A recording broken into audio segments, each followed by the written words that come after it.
ओम शांति। आज प्यारे अव्यक्त बाप दादा की मुरली जैसे हम रोज़ अपने आप को मधुबन में अनुभव करते हुए बाबा के सम्मुख महसूस होते हुए सुनते हैं। आज सचमुच हम हिस्ट्री हॉल में बैठे हैं। देखिए बाबा का हिस्ट्री हॉल, आप सभी भी यहाँ पर हैं और यहाँ पर ही सभी पहुँच के बाबा के आज के मधुर महावाक्य सुनेंगे। बहुत सुंदर आज की अव्यक्त वाणी है। बाबा ने बताया कि असुर संहारिणी शक्तियों के रूप में जिन आत्माओं का गायन है, तो वास्तव में कौन से असुरों का संहार उन्होंने किया। ये कोई ऐसे बड़े बड़े हाइट वाले, नाखूनों वाले ऐसे राक्षस नहीं थे, लेकिन बाबा ने हमें बताया कि हमारी जो आंतरिक कमजोरियां हैं, उन विकारों का विनाश हमें करना है। और वह विकार, उसमें भी विशेष रूप से दो बातें बाबा ने हमें कही जिसका संहार हमें करना है। एक है अपवित्रता और दूसरा वियोग। क्योंकि बाबा ने दी हुई शिक्षाओं का सार, सारे ज्ञान का सार आता है योगी बनो, पवित्र बनो। अगर अभी तक भी हम योगी के बदले वियोगी है या पवित्रता के बदले अपवित्रता का सूक्ष्म अंश भी हमारे अंदर है, तो हम असुर संहारिणी के रूप में गायन व पूजन योग्य नहीं बन सकते हैं। बहुत प्यारी, गहरी और रियलाइजेशन वाली बाबा की आज की मुरली हम सभी ध्यान से सुनेंगे। बाबा को अपने सम्मुख अनुभव करते हुए एक छात्रक बनकर, गॉडली स्टूडेंट बनकर बाबा के आज के महावाक्य जो कि 28 जुलाई 1972 के हैं। मुरली का सार है, अपवित्रता और वियोग का संहार करने वाली शक्तियां ही असुर संहारिणी है। अपवित्रता और वियोग का संहार करने वाली शक्तियां ही असुर संहारिणी है। बाबा सबसे पहले पूछते, बाप द्वारा आने से ही मुख्य दो वरदान कौन से मिले हैं? उन मुख्य दो वरदानों को जानते हो। पहले पहले आने से यही दो वरदान मिले कि योगी भव, पवित्र भव। सबसे पहली वरदान भी हम इसे कह सकते हैं। और जैसे शुरू में कहा, सारे ज्ञान का, बाबा की सारी शिक्षाओं का सार भी यही दोनों वरदान है, योगी बनना और पवित्र बनना। दुनिया वालों को भी एक सेकंड में 35 वर्षों के ज्ञान का सार इन्हीं शब्दों में सुनाते हो ना। योगी भव, पवित्र भव। पुरुषार्थ का लक्ष्य व प्राप्ति भी यही है ना। वह संपूर्ण स्टेज व सिद्धि की प्राप्ति तो यही होती है। देखो कितनी सारी बातें बाबा ने इसे कही। बाबा का बनने से ही पहले दो वरदान मिले, वह भी योगी भव, पवित्र भव। बाबा के सारे ज्ञान का सार भी यही है, पुरुषार्थ का लक्ष्य व प्राप्ति भी यही है, और संपूर्ण स्टेज व सिद्धि की प्राप्ति भी यही है। तो जो पहले पहले आने से वरदान मिले, वह स्मृति दिलाई कि आप सभी आत्माओं का वास्तविक स्वरूप ही यह है। तो क्या पहली स्मृति व यह वरदान प्राप्त करते जीवन में यह दोनों बातें धारण कर ली है?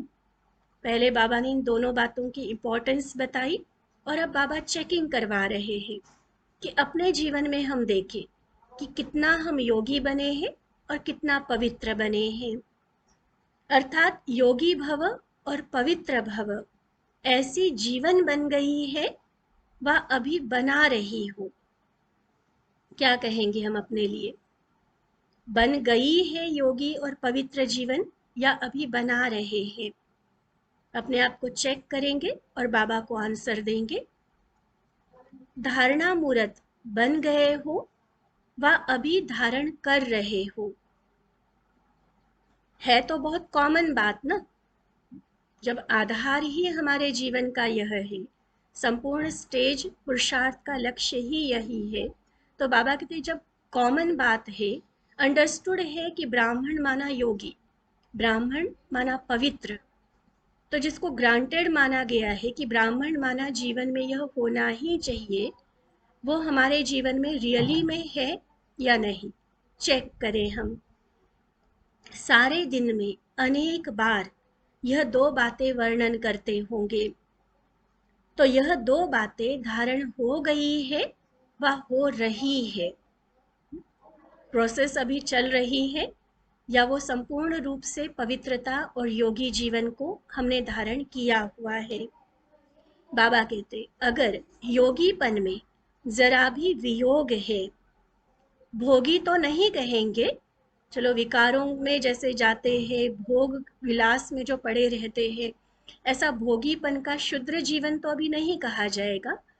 योगी तो हम बन गए हैं, बाबा की पहचान मिली, उनसे संबंध जुड़ गया, बाबा को हमने मेरा बाबा कहा, योगी तो बन गए, लेकिन संपूर्ण योगी है या बीच बीच में वियोगी बनते हैं, चेकिंग यह जरूरी है। इसलिए बाबा पूछते कि संपूर्ण योगी बन गए हो या अभी बन रहे हो। अगर योगीपन में जरा भी वियोग है, भोगी तो नहीं कहा जाएगा, तो बाकी रही यह दो स्टेज। भोगी से तो ऊपर उठ गए, कलयुगी शुद्र जीवन को तो छोड़ दिया, लेकिन जैसे बाबा ने कहा था मुरली में कि भक्ति को डाइवोर्स दे दिया, तो भक्ति को या भोगीपन की लाइफ को तो खत्म कर दिया। अब है दो स्टेजेस, योगी हो व वियोगी हो, या परसेंटेज में योगी हो। तो अगर मान लो हम कहते कि 50-60% हम योगी हैं, तो बाकी 40-50% क्या हुए, वह तो वियोगी हुए ना। और ब्राह्मण माना संपूर्ण योगी जीवन। तो अपने आप को हम चेक करते चलेंगे बाबा के पॉइंट के अनुसार। पूछते हैं बाबा कि कभी ऐसा तो नहीं होता कि माया योगी से वियोगी बना देती है, तो योग के साथ अगर वियोग भी है तो क्या योगी कहेंगे? क्योंकि योगी माना सदा के योगी, सहज और स्वतः योगी। अगर कभी योग कभी वियोग तो फिर योगी नहीं कहलाएंगे। देखो आप लोग स्वयं ही औरों को सुनाते हो ना कि अगर पवित्रता में जरा भी अपवित्रता है तो उसको क्या कहेंगे? फिर उसको संपूर्ण पवित्र तो नहीं कहा जाएगा। तो जो पवित्रता की डेफिनेशन आती है कि पवित्रता माना संपूर्ण पवित्रता होनी चाहिए, सेम बात योग के लिए भी है। कभी योगी कभी वियोगी, इसको योगी जीवन वाला नहीं कहा जाएगा। तो अभी वियोगी हो क्या, व वियोगी बीच बीच में बन जाते हो? चक्रवर्ती राजा बनने के संस्कार होने के कारण दोनों में चक्र लगाते हो क्या? ये बाबा रमणीकता से हमारे साथ बात कर रहे।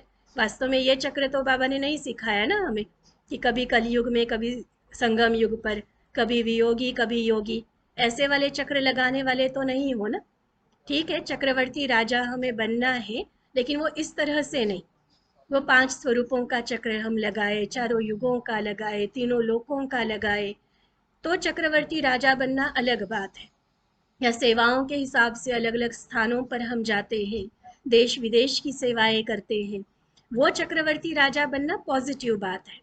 लेकिन ये बाबा थोड़ा सा हंसी में हमें बोल रहे हैं कि कहीं ऐसा तो नहीं कि बाबा ने हमें कहा है बच्चे चक्रवर्ती राजा बनना है तो चक्कर लगाओ, तो कभी योगी और कभी वियोगी, इसमें हम चक्कर लगाते हैं। कब योग में और कब वियोग में, ऐसे तो नहीं करते। आप लोग विश्व के सर्व आत्माओं को इस चक्र से निकालने वाले हो ना, कि बाप निकालने वाला है और आप चक्र लगाने वाले हो। क्या कहेंगे? हम अपने आप को कहते हैं कि हम बाबा के कार्य में मददगार हैं। अब बाबा का कार्य है इस चक्र से सबको मुक्त करना, तो हम मुक्त है या हम अभी भी चक्र लगाने वाले हैं? बाबा फिर पूछते, रियलाइज करवा रहे हैं, जो चक्र से निकालने वाले हैं, क्योंकि सभी के मन में आंसर तो यही आया होगा ना, मन ही मन बाबा को जवाब तो यही दिया होगा कि नहीं हम तो चक्र से निकालने वाले हैं। तो बाबा पूछते, जो चक्र से निकालने वाले हैं वह स्वयं तो चक्र नहीं लगाते, तो फिर सभी को निकालेंगे कैसे? अगर खुद उन चक्रों में पड़े हुए हैं तो दूसरों को मुक्त कैसे करेंगे? जैसे भक्ति मार्ग के अनेक प्रकार के व्यर्थ चक्रों से तो निकल चुके हो, तब ही अपने निश्चय और नशे के आधार पर सभी को चैलेंज करते हो कि इन भक्ति के चक्रों से छूटो। कल भी बाबा ने भक्ति के डाइवोर्स की बात की थी ना, तो आज भी बाबा वही बात याद करा रहे हैं। औरों को कितना चैलेंज के साथ कहते हो कि भक्ति अलग चीज है, भक्ति में तो भटकते रहे, और अब यह जो ज्ञान हम सभी सुनते हैं, इस ज्ञान की प्रारब्ध सतयुग की राजधानी में हम जाएंगे, श्री कृष्ण के साथ राज्य करेंगे। तो अभी भक्ति की स्टेप से आगे बढ़ो। इस तरह से जैसे हम बाबा कहते औरों को बताते हैं, बाबा पूछते हैं, ऐसे ही वह होता है तन द्वारा चक्र काटना। भक्ति में अलग अलग तीर्थ स्थानों पर जाते हैं, अलग मंदिरों में गुरु आदियों के पास जाते हैं, वो होता है जिस्मानी यात्राएं करते रहते हैं, शारीरिक रूप से चक्कर लगाते रहते हैं। और यहाँ आप क्या करते हो? उन चक्रों से तो छूट गए, लेकिन बाबा का बनने के बाद भी कभी योगी और कभी वियोगी, अगर ये हमारा चक्कर चल रहा है, उनका तो तन का चक्र हो गया, यहाँ आप मन द्वारा चक्कर काटते रहते हो। तो तन द्वारा चक्कर लगाना अब छोड़ दिया, तो क्या मन का चक्र अभी नहीं छूटा है? क्योंकि देखो, चक्कर चाहे तन से लगाओ या मन से लगाओ, एनर्जी वेस्ट जाएगी, थकावट होगी, और थके हुए मन से फिर पुरुषार्थ नहीं होता, वो उमंग उत्साह नहीं रहता, प्राप्ति का अनुभव नहीं होता। इसलिए मन से चक्कर लगाना अब छोड़ दो। कभी वियोगी कभी योगी, ये वाली स्टेज अब हमारी नहीं होनी चाहिए, क्योंकि कब वियोग कब योग, यह मन द्वारा ही तो चक्कर लगाते हो ना। क्या अब तक भी माया में इतनी शक्ति रही है क्या, जो आप मास्टर सर्वशक्तिवान को भी चक्कर में ला देवे? अब देखो, ये बाबा और हमें अंदर से एनकरेज करवा रहे हैं। एक तरफ आप चैलेंज करते हो कि माया तो अब गई की गई, और दूसरी तरफ अपने आप को कहते हो कि हम मास्टर सर्वशक्तिमान हैं। तो बाबा पूछते, अभी की अगर स्टेज हमारी चक्कर लगाने वाली है, तो पूछो अपने आप से, क्या माया में अभी भी इतनी शक्ति है जो आप मास्टर सर्वशक्तिवान, ज्ञानी तू आत्मा, जिसको सही ठिकाना पता है, उसको भी भटका देती है, उसको भी योग वियोग के चक्कर में ला देती है? अब तक माया को इतना शक्तिशाली देखकर क्या माया को मूर्छित करना व माया को हार खिलाना नहीं आता है? अभी तक भी उनको देखते रहते हो कि हमारे ऊपर वार कर रही है, जबकि बाबा जो हमारी स्टेज देखना चाहते हैं कि माया अब दूर से ही नमस्कार करके विदाई लेकर चली जाए। लेकिन अभी भी हम कहीं ऐसा कमजोर हो जाते हैं जो माया को हम पर वार करने का चांस मिल जाता है। अभी तो आप शक्ति सेना और पांडव सेना को, अन्य आत्माओं के ऊपर भी माया के वार को देखते हुए रहमदिल बनकर रहम करने का समय आ गया है। देखो, समय अनुसार क्या स्टेज होनी चाहिए और अभी हमारी क्या है, कंपेयर कर। बाबा मेरे से क्या एक्सपेक्ट कर रहे हैं? मेरी स्टेज अभी वो होनी चाहिए कि खुद तो चक्रों से मुक्त है ही है, लेकिन अन्य आत्माएं जो बेचारी कमजोर है, जिनका बाबा के साथ कनेक्शन नहीं है, तो उनको भी हम माया के चक्रों में फंसा हुआ देखकर उनके लिए रहमदिल बनकर उन्हें भी मुक्त करने का हम वरदान दें। तो कहाँ वरदान देने का समय, औरों को भी चक्रों से छुड़ाने का समय, और कहाँ हम स्वयं उन चक्रों में फंसे जा रहे हैं। तो ये बात बाबा को भी तो नहीं जचती होगी ना। चलो, बाबा को नहीं जचती, हम अपने आप से पूछे, जितने बड़े बड़े स्वमान बाबा हमें देते हैं, जितनी सर्व शक्तियों और वरदानों से बाबा हमें भरपूर करते हैं, उनके साथ उनके सामने हमारा बार बार माया से हार खाना, क्या हमें खुद को जचता है? क्या खुद अपने आप को पसंद आती है ये चीज कि बाबा कहाँ हमें बिठा रहा है, कितने बड़े बड़े ऊंचे स्वमान और वरदान दे रहा है, और हम कहाँ फिर माया के चक्रों में आ जाते हैं? बाबा पूछते हैं, अब तो औरों पर भी रहम करने का, उन्हें भी वरदान देने का समय आया है, तो क्या अब तक अपने ऊपर भी रहम नहीं किया है क्या? अब तो शक्तियों की शक्ति अन्य आत्माओं की सेवा प्रति कर्तव्य में लगने की है। अब अपने प्रति शक्ति काम में लगाना वह समय नहीं। सिर्फ अपने लिए जीने वाले अब हम नहीं हैं। बाबा ने जो इतनी शक्तियां दी है वह अब औरों के काम में लगाने का समय है। अब आप शक्तियों का कर्तव्य विश्व कल्याण का है। देखो, आपका गायन भी क्या है? विश्व कल्याणी कहते हैं व स्व कल्याणी कहते हैं। क्या टाइटल देते हैं अपने आप को? अपने आप को भी देते हैं। भक्ति में भी हमारा गायन होता है। स्व कल्याणी का कभी गायन नहीं होता। अपने लिए जिए तो क्या जिए। गायन उनका होता है, पूजन उनका होता है, महिमा कीर्तन उनका होता है जो औरों के काम आते हैं। और औरों के भी कोई 2 4 10 के नहीं, पूरे विश्व का उद्धार करने वाली मैं आत्मा।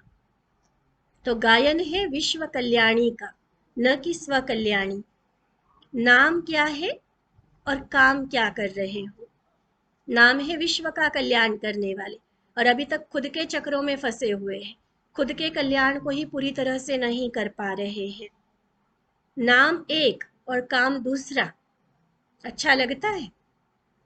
जैसे लौकिक रूप में भी जब अलबेले छोटे होते हैं, जिम्मेवारी नहीं होती है, तो समय, शक्ति, धन सब अपने प्रति लगाते रहते हैं, क्योंकि कोई जिम्मेवारी नहीं है ना, छोटे छोटे हैं। जो मिला खा लिया, जो मिला खर्च कर लिया, सारा दिन खेले कूदे, बस समय बीत गया।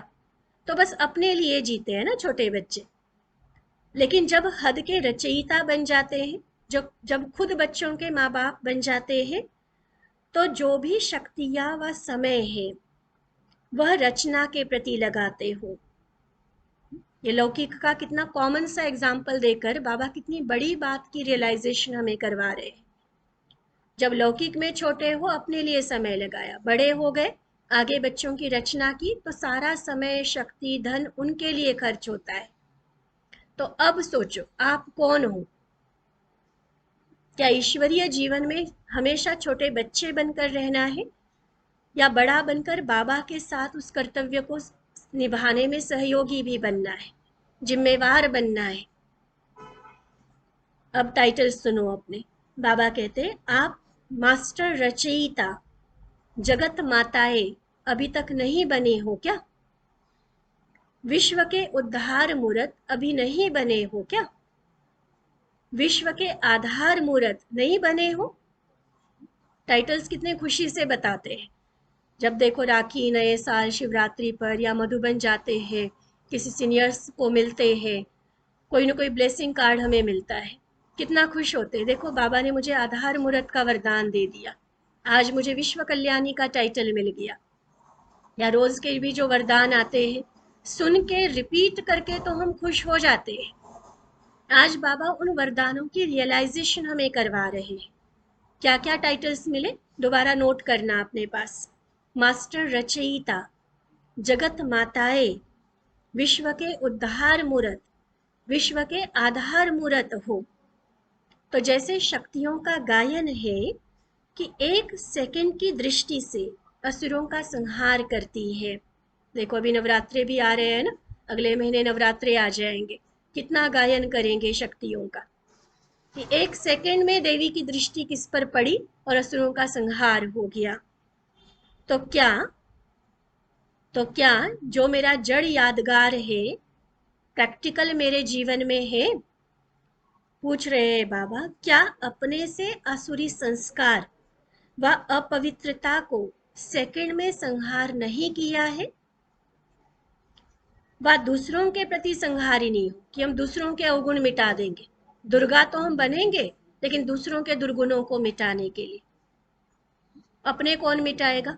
हमारे लिए दुर्गा कोई और बनेगा? नहीं, पहले दुर्गा स्वयं के लिए बनना है। अपने अंदर के आसुरी संस्कारों का संहार मुझे पहले खुद करना है, तब हम औरों के प्रति बनेंगे। इसलिए बहुत अच्छे से बाबा देखो कितनी शक्ति हमारे अंदर भर रहे हैं। बाबा पूछते हैं, अपने से आसुरी संस्कार व अपवित्रता को सेकंड में संहार नहीं किया है, व दूसरों के प्रति संहारिणी हो, अपने प्रति नहीं। क्या सोचते हैं? अपने भी तो संस्कारों को संहार करना है ना। अब तो अगर माया सामना करे भी ना, तो उसकी क्या हालत होनी चाहिए? देखो कौन सा शक्ति स्वरूप बाबा हमारा देखना चाहते हैं। इतने शक्तिशाली शिव शक्ति स्वरूप हम बने, जो मान लो, वैसे तो माया हिम्मत करेगी नहीं सामने आने की, मान लो माया सामना करने सामने आती है, किसी न किसी विघ्न समस्या के रूप में आती है, तो माया की हालत क्या हो जानी चाहिए? जैसे छुई मुई का वृक्ष देखा है ना, अगर कोई भी मनुष्य का जरा भी हाथ लगता है तो वह शक्तिहीन हो जाती, एकदम मुरझा जाती है वो, उसमें टाइम नहीं लगता। तो अब आपके सिर्फ 1 सेकंड के शुद्ध संकल्प की शक्ति से माया छुई मुई माफिक मूर्छित हो जानी चाहिए। अभी कई बार उल्टा हो जाता है, वो शक्ति अपने में नहीं महसूस करते ना, तो माया आती तो हम छुई मुई बन जाते हैं। और बाबा क्या कह रहे हैं? अब जितना समीपता का समय आते जा रहा है, सब समय समाप्ति की ओर आगे बढ़ रहा है, अब हमारे सामने माया आए तो माया छुई मुई हो जाए, माया मूर्छित हो जाए, हार जाए, तो क्या ऐसी स्थिति नहीं आई है? अब तो यही सोचो कि विश्व के कल्याण के प्रति थोड़ा सा समय रहा हुआ है, नहीं तो विश्व की आत्माएं आप लोगों को उल्हना देंगी कि आप लोगों ने तो इतने वर्षों से इतनी पालना ली। ये बाबा की मुरली तो 72 की है, तो बाबा कह रहे 35 वर्षों से पालना ली। अगर आज की डेट में हम देखें, 85 वर्षों से हमने पालना ली है। चलो 85 वर्षों से बिल्कुल साकार में आदि से अगर हम नहीं भी रहे, अभी भी इस जीवन में जब से हम बाबा के बने तब से भी अगर हम अपने वर्ष काउंट करें, तो कोई 2-4 वर्ष, कोई 10 वर्ष, कोई 20-25 वर्ष, तो इतने वर्षों से आपने पालना ली, और इतनी पालना के बावजूद फिर भी कहते हो कि योगी भव, पवित्र भव बन रहे हैं।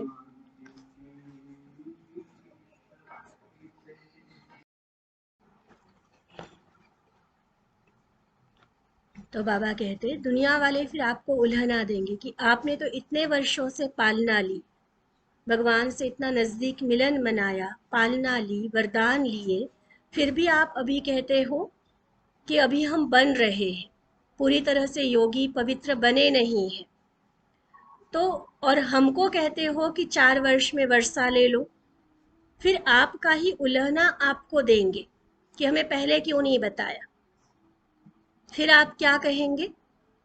यह जो कहते हैं कि अभी बन रहे हैं व बनेंगे, करेंगे, यह भाषा भी बदलो। अभी मास्टर रचयिता बनो, विश्व कल्याणकारी बनो। अब अपने पुरुषार्थ में समय लगाना, वह समय बीत चुका। और सिर्फ अपने लिए जीना, अपने ही संस्कारों में उलझे रहना, वह समय बीत चुका। अब दूसरों को पुरुषार्थ कराने में लगाओ। जबकि कहते हो कि दिन प्रतिदिन चढ़ती कला है, तो चढ़ती कला सर्व का भला, इसी लक्ष्य को हर सेकंड स्मृति में रखो। चढ़ती कला सिर्फ स्वयं का भला नहीं कहा गया है, चढ़ती कला सर्व का भला। तो अब सिर्फ स्वयं के लिए जीने का समय नहीं, अब सर्व का भला करते चलो। जो अपने प्रति समय लगाते हो, वह दूसरों की सेवा में लगाने से ऑटोमेटिकली अपनी सेवा तो हो ही जाएगी।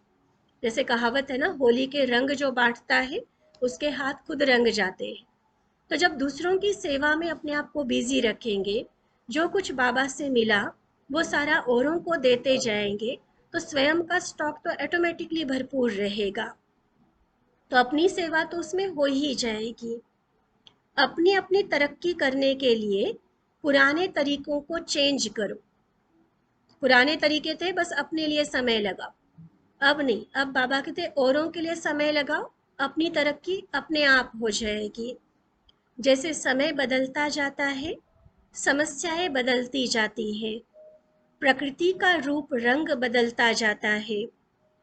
परिवर्तन संसार का नियम है, सब कुछ बदलता जा रहा है।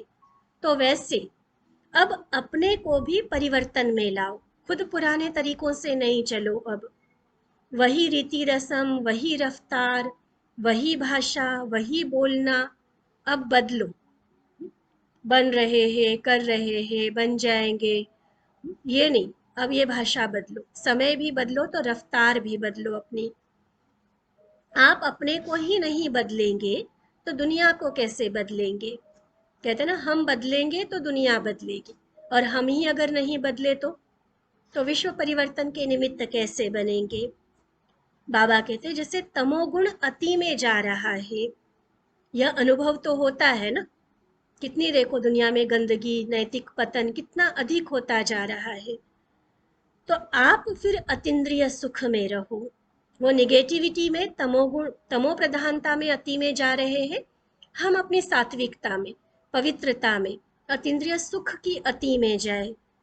वह अति गिरावट की तरफ और आप अति उन्नति की तरफ। उन्हों की गिरती कला और आपकी चढ़ती कला। अभी सुख को अतीन्द्रिय सुख में लाना है। बाबा का बनकर सुख तो मिला, लेकिन अब अतीन्द्रिय सुख। इसलिए अंतिम स्टेज का यही गायन है कि अतीन्द्रिय सुख गोप गोपियों से पूछो। सुख की अति होने से विशेष अर्थात दुख के लहर की संकल्प का भी अंत हो जाएगा। देखो संसार में दुख की अति होगी, चारों तरफ हाहाकार होगा, और हम अतीन्द्रिय सुख में, अर्थात सुख की इतनी अति होगी जो दुख की आंच तक हमारे पास नहीं आएगी।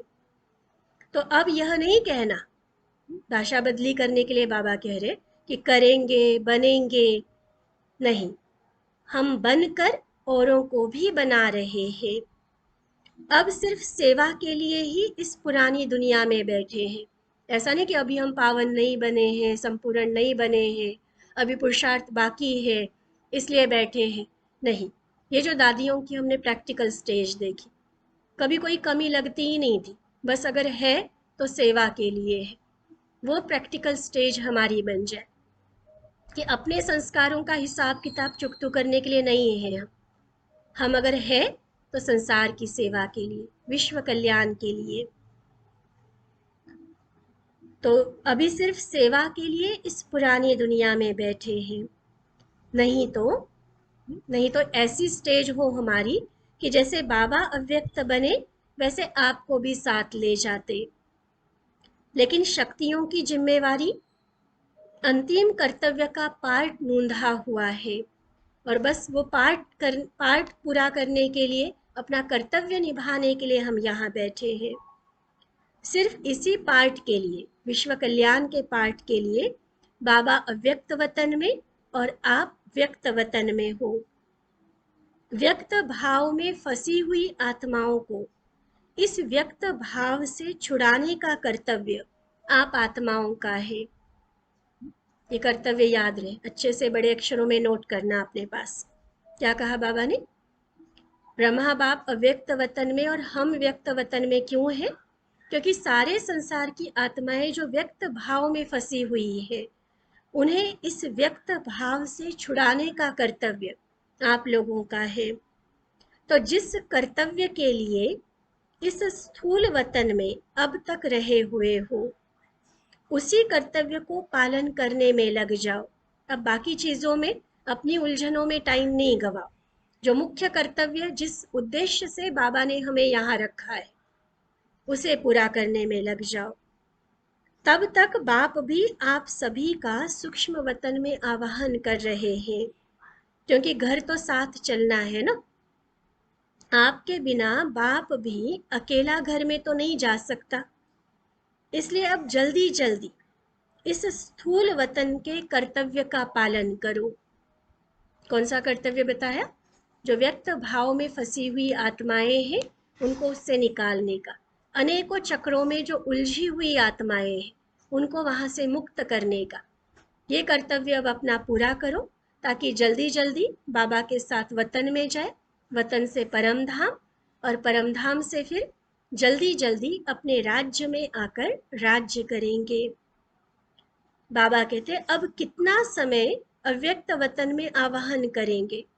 वैसे भी देखो हम सभी को ये अनुभव है, अगर मान लो हम रेडी है और किसी का हमें इंतजार करना पड़े तो वो इंतजार का समय कितना लंबा लगता है। जरा सोच के देखे, ब्रह्मा बाबा कब से हमारा इंतजार कर रहे हैं कि बच्चों को एक कर्तव्य दिया हुआ है स्थूल वतन में रहकर करने के लिए, जल्दी जल्दी मेरे बच्चे वो कार्य पूरा करें और मेरे पास पहुंच जाए। तो कितना लंबा इंतजार हो गया ब्रह्मा बाबा का। और फिर बाबा पूछते अभी और कितना इंतजार करवाना है। इसलिए अब बाप समान बनो। क्या बाप विश्व कल्याणकारी बनने से अपने आप को संपन्न नहीं बना सके? और ये जितना विश्व कल्याण में बिजी रहे, अपने स्वोन्नति की स्पीड और अधिक हो गई, कई गुना बढ़ गई। तो अपने आप को बनाया ना संपन्न। तो जैसे बाप ने, ब्रह्मा बाबा ने हर संकल्प, हर कर्म बच्चों के प्रति व विश्व की आत्माओं के प्रति लगाया, वैसे ही फॉलो फादर करो। ठीक है, तो फॉलो फादर करने के लिए विशेष क्या कहा कि अब सिर्फ अपने लिए नहीं, अपने तो सबसे पहले जो भी आसुरी संस्कार है, योग वियोग, पवित्रता अपवित्रता, ये जो चक्कर है, सबसे पहले उन असुरों का संहार करो। इन चक्रों से, उन दुर्गुणों से पहले स्वयं को मुक्त करो। उसके लिए कितने बड़े बड़े टाइटल्स आज की मुरली में बाबा ने हमें दिए। अब उन टाइटल्स का स्वरूप हमें बनना है। चढ़ती कला अर्थात सिर्फ स्वयं का नहीं, लेकिन सर्व का भला करने वाले बनना है। इतना शक्तिशाली स्वरूप हमारा बन जाए कि माया खुद छुई मुई हो जाए, हमारे सामने आकर मूर्छित हो जाए। और उस शक्तिशाली स्वरूप में रहकर अब बाबा कहते कि औरों का भी हमें कल्याण करना है, उन सब का उद्धार करना है, विश्व के आधार मूर्त, उद्धार मूर्त बनकर। और सिर्फ इसी कर्तव्य के लिए अभी भी हम व्यक्त वतन में हैं, इस साकार दुनिया में है। नहीं तो ब्रह्मा बाबा तो कब से हमारा इंतजार कर रहे हैं। तो अब बाबा कहते हैं इस कर्तव्य को ध्यान में रख के, जहाँ व्यर्थ में समय जा रहा है, अपनी उलझनों में जहाँ समय जा रहा है, उसे विश्व कल्याण में लगाओ। ऐसी असुर संहारिणी शिव शक्तियां बने। तो फॉलो फादर करो। अच्छा, ऐसे हर संकल्प, हर कर्म विश्व कल्याण अर्थ लगाने वाले, बाप समान बनने वाले ऐसे रूहानी बच्चों प्रति याद प्यार और नमस्ते। हम रूहानी बच्चों की रूहानी बाप दादा को दिल व जान, सिक व प्रेम से नमस्ते नमस्ते नमस्ते जी। अच्छा, ओम शांति।